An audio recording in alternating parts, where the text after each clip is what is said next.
when I first got there, I tell you what, thinking about it, what I heard was lots of screaming children. But that's okay. I mean, like I say, I'm a paramedic. Screaming children are children that are breathing and have the energy to scream. That's actually a good thing. And most of the children were fine. There were some who suffered injuries. Bumps and bruises. And all of a sudden, I just saw the bridge collapsing and 5 cars falling in the river. We had to get those children off. My primary concern at that moment was to get them away. I got there before the dust settled. And then we went all the way down, and when we went all the way down, I just saw smoke everywhere. Me and about 2 or 3 other men were actually taking the kids off of the bridge and, actually lifting them down because, the bridge was completely down. The bridge deck was tilted in 2 directions, and it was very difficult for them. They were literally having to climb out of their cars up and then down the bridge deck. We have several individuals at that scene that were not recovered. There are some unbelievable testimonials and stories involving a number of those people. And I can't get into specifics because we have notifications and so forth to make, but people that were pinned, people that were partly crushed, that were told emergency workers to say hello, say goodbye. So it was amazing, amazing scene.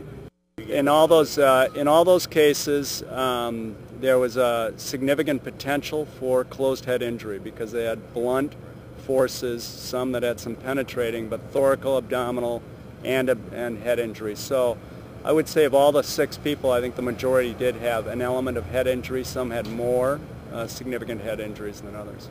And that's not a surprise when you fall 64 feet. This will be a complex investigation. These are engineering issues that we're going to have to determine. There are materials issues which we're going to be studying, and they don't come quickly.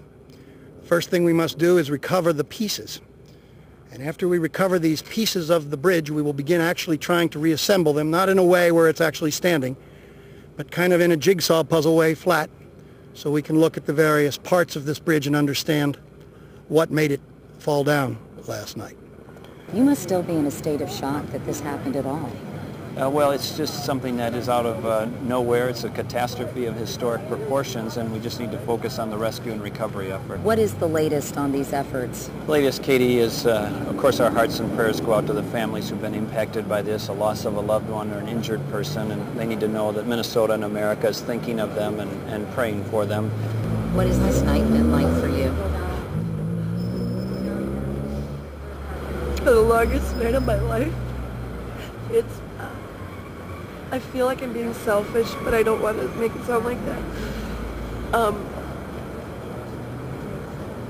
It's been sad, and you just all these emotions are going through. First, I feel like, okay, she's fine. And a few minutes later, it's like, come on, reality check here.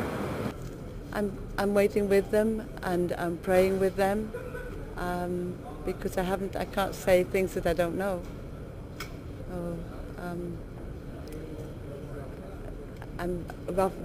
They've got people have got families who love them, love the loved ones.